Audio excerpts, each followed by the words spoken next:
Y bien, tú estás escuchando Somos Capital, son las 9:15, Capital 96.7, Capital, tu opinión importa. Acá hay un dato importante que precisamente tiene que ver con el tema que vamos a hablar a continuación. 1.579 colegios privados funcionan de manera irregular en Lima. Esta cifra nos alarma sin duda y nos ha llamado la atención. Se encuentra con nosotros aquí en cabina en Somos Capital el presidente de la Asociación de Colegios Particulares Amigos, ADECOPA, el señor Bruno Espinosa Huy.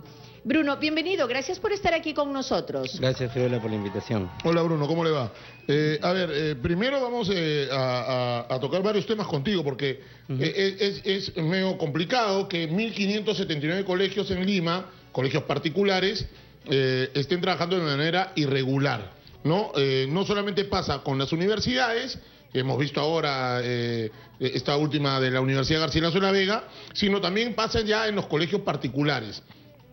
Durante una supervisión realizada en el año 2018, el Ministerio de Educación detectó 1.579 colegios privados operando irregularmente en 22 distritos de la capital, ¿no? Claro, presentaban diferentes observaciones y asumimos que esa información también les ha llegado a ustedes.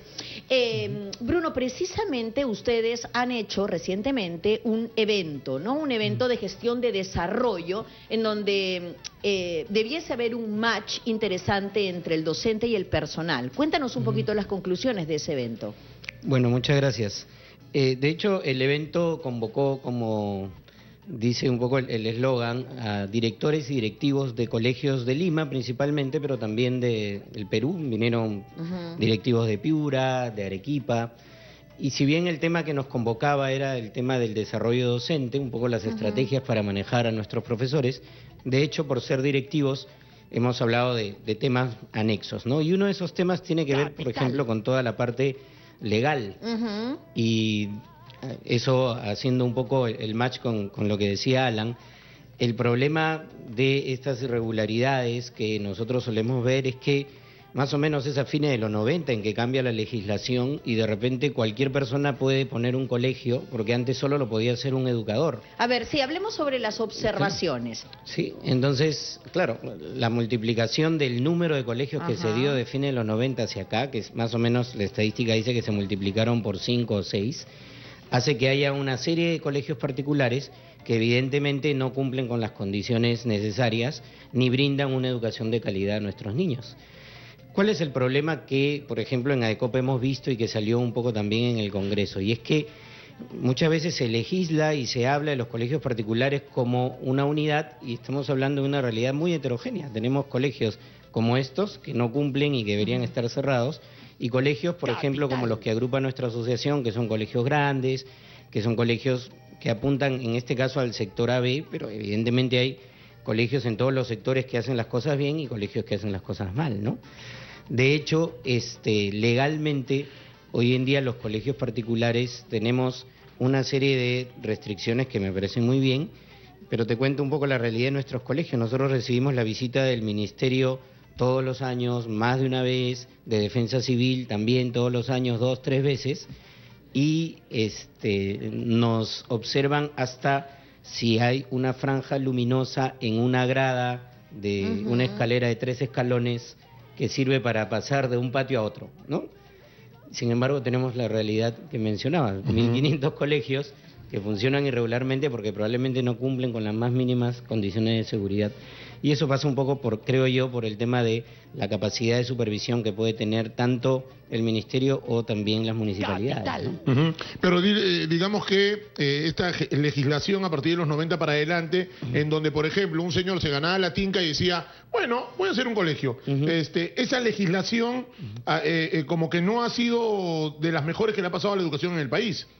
No, definitivamente, claro, por un lado se promovía la inversión privada, que me parece muy bien, pero por otro lado se disminuyeron un poco los requisitos, claro, de la calidad de estas instituciones que fueron haciendo, ¿no? Claro, los más perjudicados son los niños, ¿no? Porque terminan siendo estafados, ¿no? Sí, claro, totalmente. Y de hecho, bueno, una de las cosas que veíamos en la conferencia es que, si bien esta es una realidad, el tema legal y de la calidad del servicio, otra realidad importante que es el tema principal pero nos llevó a ver varios temas, es el tema de la calidad de los docentes, ¿no? Los docentes en general en el Perú, y bueno, más o menos sabemos que hay una apuesta del Ministerio por el desarrollo docente en los últimos años, está la carrera magisterial y hay una serie de cosas muy positivas, pero evidentemente aún hay una serie de vacíos pues que como parte, por ejemplo, de las conclusiones del Congreso hemos estado viendo, ¿no? Por poner un ejemplo, el tema de la formación inicial. O sea, donde estudian las universidades o los institutos pedagógicos tienen aún una deficiencia en la formación de los docentes, justamente porque no es una formación planteada desde los retos y de las nuevas realidades educativas. Y también existen, lamentablemente, algunos institutos, aunque eso poco a poco se va corrigiendo, que no brindan pues una formación mínima de calidad a los docentes que existen actualmente en el mercado, ¿no? Ahora, a mí me sorprende el número de colegios, ¿no? O sea, son más de 1000 colegios o más de 1500 colegios que están funcionando de manera irregular. Es una cifra que debería preocupar y asustar al Ministerio de Educación. Y ustedes también, ¿no? Yo creo que debería ya existir una reunión entre ustedes que manejan esta asociación de colegios particulares y el Ministerio para frenar, para ver la situación de estos 1.579 colegios particulares. Ya debería existir, o seguramente ya en tu asociación hay una preocupación al respecto, ¿no? Sí, no, porque estos 1.579 no pertenecen a tu asociación. No, lamentablemente la mayoría de estos colegios se ubican pues en sectores C y D, donde de una u otra manera pues es mucho más fácil estafar a las familias, que son familias que con mucho esfuerzo buscan pues una alternativa a la educación pública, que sienten que no les da pues la calidad, y se encuentran con estos colegios particulares que muchas veces les venden pues gato por liebre, ¿no? Sí, perdóname, ya que mencionas que han identificado el sector sede, ¿podríamos identificar también los distritos y qué tipo de estafas son las que se pronuncian ahí? Bueno, personalmente en nuestra asociación, como les comentaba, somos una asociación de 28 colegios de sector AB, pero tenemos la suerte de estar en contacto con otras asociaciones y también con asociaciones de colegios que trabajan en estos sectores, ¿no? Y bueno, por lo que ellos me han referido, dado que yo no trabajo en ese sector, de hecho el principal problema es que se ofrece una serie de servicios que al final no son cumplidos. La calidad de los docentes no es buena, la rotación de esos docentes es muy alta, termina siendo gente que a veces ni siquiera son docentes los que brindan el servicio. Definitivamente las condiciones físicas de infraestructura no son las adecuadas, no tienen los servicios mínimos. Y la conducta, ¿no? La vez pasada estábamos pasando imágenes, viendo el tipo de castigo que aplican determinados profesores, aislando al escolar del grupo, haciendo pasar sin duda una vergüenza ante los demás compañeros, bullying realmente, ¿no? O sea, situaciones que pueden marcar a los alumnos de por vida, ¿no? Eso nos pareció lo más complicado. Sí, lamentablemente son situaciones para las cuales muchas veces los maestros no están capacitados. Cuando decimos la calidad del docente, no solo nos referimos a que conozca obviamente su materia y conozca de pedagogía. Hoy en día, y esa es otra conclusión del evento, dicho sea de paso, el docente actual necesita pues una formación socioemocional muy fuerte. Sin duda. Porque evidentemente el manejo de estas situaciones, como lo que es el bullying o las relaciones que se dan entre chicos, entre padres. Es un manejo de adolescencia colectiva, ¿no? Entonces hay que tener un manejo. Claro, y el docente tiene que estar capacitado y desarrollar esas habilidades, y las habilidades socioemocionales no se desarrollan pues con una charla, ¿no? Se desarrollan en función a tener unas prácticas, un proceso, a que la misma institución tenga una cultura definida que va formando a los profesores también en estos aspectos, ¿no? 212-5353, tú que estás en sintonía de Capital, ¿has detectado alguna irregularidad en la escuela de tu hijo? Ahora que se vienen las matrículas, ahora que ya se acaba el año escolar, que ya estamos a 3 semanas que se acabe el colegio. 212-5353, nos decía muy bien acá Bruno el tema de los sectores, ¿no? CD, también puede pasar seguramente en algún colegio del sector AB, porque lamentablemente pues ocurre, ¿no? Ocurre. Así que, a ver, 212-5353.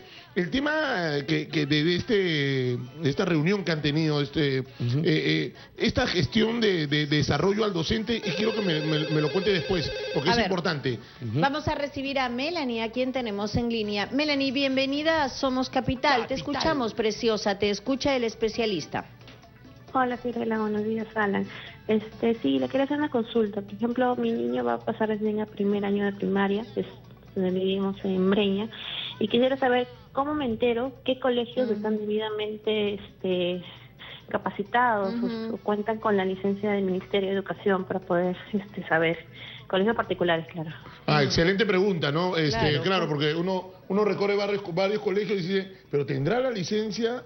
No, ¿y cómo nos enteramos qué centro educativo es formal? Tiene, digamos, absolutamente toda la seguridad que aportar el dinero para la educación de mi hijo necesita? ¿Cómo nos enteramos? Bueno, ahí hay una buena práctica que también hay que destacar. El Ministerio ha tenido, inclusive creo que ha recibido premios, la buena idea de crear un portal que se llama Identicole.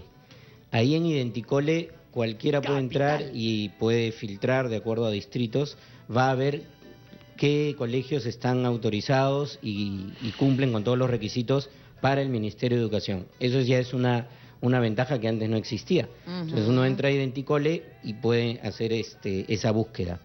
El segundo factor que yo diría importante es que es necesario que el padre vaya al colegio, que le permitan conocer, entrar, visitarlo, mirar las aulas, los espacios. Muchos colegios hacen estas visitas abiertas, pero otros dicen no, esto está en refacción. Yo me he encontrado una vez con familias que me dicen, sí, no, yo estoy listo para matricular y nunca han pisado un aula del colegio. Entonces hay que entrar a los colegios, hay que pedir verlos. Y lo tercero que yo diría que ayuda a tomar una decisión tan importante es que si yo tengo ubicados 2 o 3 colegios, tratar de conversar con padres de familia que ya tengan a sus hijos en este colegio, que son los mejores referentes, ¿no? En educación. La recomendación de otro padre de familia es fundamental, porque es quien mejor sabe cómo están tratando a su hijo y cómo la está pasando, ¿no? Yo diría que esos son 3 factores importantes para esa decisión. 9 de la mañana con 28 minutos. José, ¿cómo estás? Bienvenido a Capital. Hola, Fiorella, buenos días.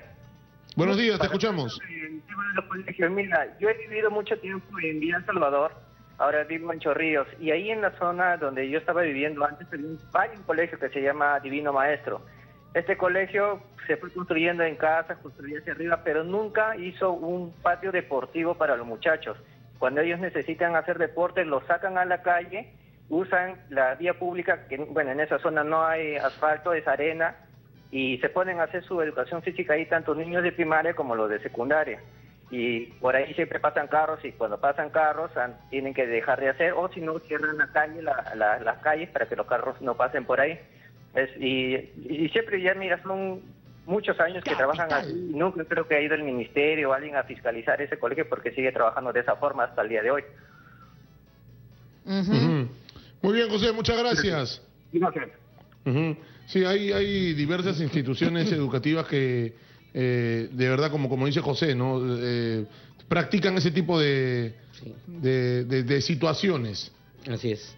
Sí, no, lamentablemente ahí, bueno, el padre de familia, lamentablemente si llega a una situación extrema como la que sucede, que le han prometido y existe la evidencia de que él escogió ese colegio bajo la promesa de tener en algún momento el patio, o que el patio se iba a construir.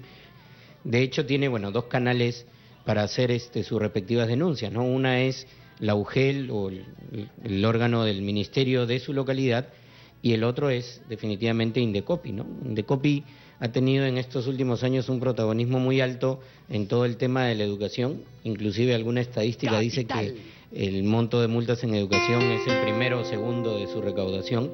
Mira. Y es porque evidentemente hay una serie de infracciones y Indecopi está velando porque se cumpla con lo ofrecido, ¿no? Y la calidad. Muy bien, a las 9:30 nos vamos a ir a una breve pausa y volvemos con sus llamadas y consultas al 212-5353. ¿Ya tienes pensado a dónde vas a matricular a tus hijos el próximo año? ¿Has identificado en el centro actual en donde estudian tus hijos alguna irregularidad? Llámanos, nos encontramos con Bruno Espinosa, presidente de la Asociación de Colegios Particulares Amigos. ¿Estás escuchando? Somos Capital, volvemos. 9:33 a.m, seguimos en Capital, tu opinión importa. Retomamos nuestro tema, el tema que habíamos entrado al inicio del programa. Estábamos preocupados por las cifras que nos indicaba nuestro productor. 1.579 colegios privados pues funcionan de manera irregular en la ciudad. A lo mejor tú, amigo, amiga, estás pensando ya en ver en qué colegio matriculo a mis hijos el próximo año, cómo identifico el colegio adecuado. Actualmente a lo mejor has identificado ya irregularidades con el tema. Se encuentra con nosotros Bruno Espinosa, presidente de la Asociación de Colegios Particulares Amigos. Bruno, específicamente, ¿de qué se encarga el ADECOPA, el sitio que tú representas? ¿De qué se encarga? ¿Cuántas personas lo conforman? ¿Cuál es el propósito? Bueno, ADECOPA está compuesto por 28 colegios particulares, en este momento todos de Lima. Tenemos 20 años de existencia, pero somos una asociación en crecimiento, ¿no? Hay ya colegios de otras partes del país que están interesados en pertenecer a la asociación. Y principalmente nuestro objetivo es formar una red donde compartimos un poco las buenas prácticas que tenemos con la idea de mejorar la calidad de nuestra propuesta educativa. Somos colegios que somos muy diferentes, porque hay colegios religiosos, hay colegios laicos, de mujeres, de hombres, mixtos, algunos inclusive como el Liceo Naval o el Quiñones, que pertenecen al Ministerio de Defensa. Pero a pesar de esas diferencias, hemos sabido en estos 20 años compartir una serie de actividades entre estudiantes, entre docentes, tanto de formación y académicas, como también deportivas, ¿no? Nuestros alumnos se integran, tienen campeonatos juntos. Y el tercer frente que tenemos es la parte gremial. De hecho, tenemos mucho vínculo con otras asociaciones de colegios de distintos sectores socioeconómicos, porque lo que nos interesa evidentemente es elevar la calidad de la educación, en nuestro caso privada, y también de una u otra manera aportar a la educación pública, ¿no? A partir de una serie de relaciones y colaboraciones que tenemos también con algunos colegios, o generando estos eventos, ¿no? Nosotros tenemos 2 eventos anuales, una conferencia internacional de profesores que reúne más o menos a 500 profesores que van no solo de nuestra asociación, sino de muchos colegios de Lima, inclusive de colegios públicos, a los cuales invitamos y también becamos para que puedan participar. Y la conferencia anual de directores, que es la que acabamos de tener el día jueves, que reúne a los directivos, ¿no? Porque si hay algo que queda claro, y eso lo dice la investigación científica ya de los últimos años, es que evidentemente el profesor es el factor más importante que garantiza el aprendizaje de los niños. Pero el segundo factor más importante, inclusive antes que la infraestructura y antes que los materiales, es el director. Si no hay un director y un liderazgo que tenga claro eso, evidentemente el aprendizaje, que es el objetivo, no. Claro, y además el director visible, ¿no?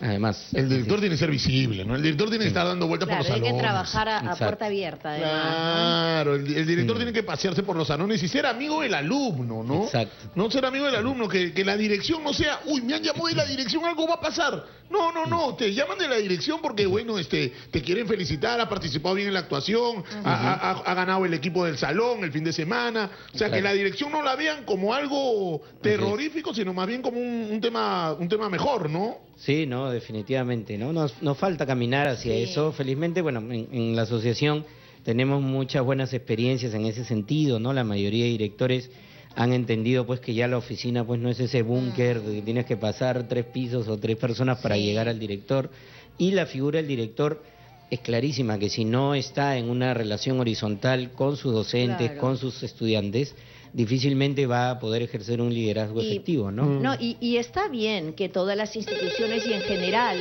todos tenemos que ir alineados a la tendencia, pero también rescatar características tradicionales que acercan el persona a persona, ¿no? Es fundamental, o sea, está bien utilizar las redes sociales para todo, porque hay que ir a la vanguardia, pero a veces el tema personal o las tradiciones no se deben de perder, ¿no? Recibimos sus llamadas al 212-5353, estamos con Juanita en línea. Juanita, bienvenida a Somos Capital. Te escuchamos, preciosa, te escucha la especialista. Buen día. Buenos días, Alan. Hola. Ya, yo te cuento 2 experiencias que he tenido en 2 colegios diferentes de mis 2 hijos. Juanita, a ver. Mi hija estudiaba anteriormente, porque ella ya terminó su secundaria, estudiaba en un colegio estatal acá en Villa El Salvador, pero era un colegio desastrosamente, mal. El colegio los profesores entraban a la hora que querían, ni siquiera se tomaban la molestia de ver qué alumna le enseñaba la tarea, qué alumna no. Me recuerdo que una vez fuimos con mi esposo a ver sobre las notas de mi hija y el profesor me dijo, señora, su hija no asiste al colegio, es una mala alumna. Yo lo quedé mirando y dije, ¿qué? ¿De quién está hablando? Y además su alumna, su señorita hija no se encuentra en el aula. Y los alumnos salieron y dijo, profesor, no, ella está en la competencia de matemáticas.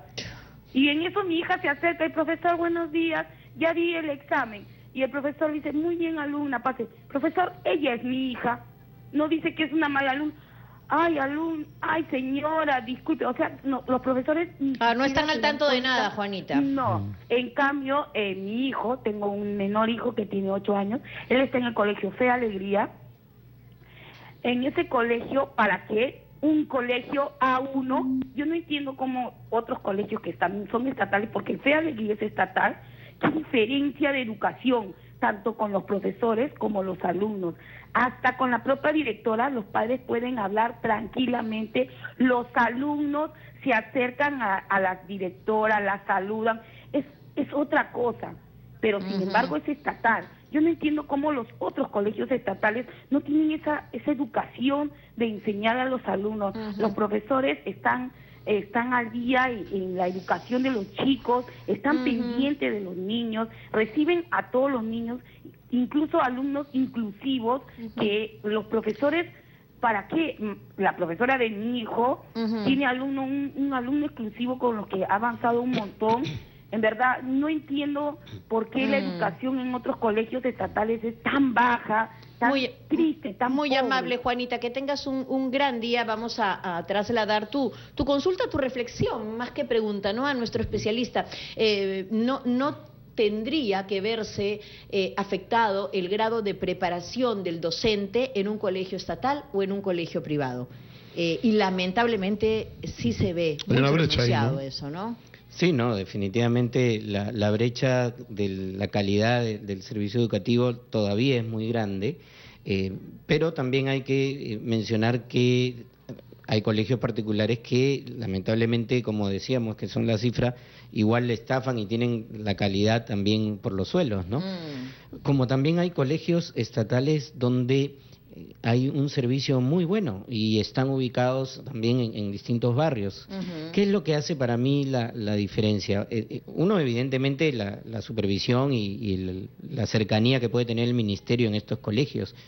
Pero otro tema es que la dirección de muchos colegios estatales, a pesar de que los directores en los colegios públicos no tienen tanta autonomía como un colegio particular, pero hay experiencias que han logrado hacer una transformación y han logrado tener la posibilidad de cambiar un poco el chip y la cultura de sus docentes, ¿no? A pesar de que los docentes, pues, en el Estado hay también de todas las calidades. Entonces, ahí yo creo que hay un tema que el Estado debe mirar hacia futuro.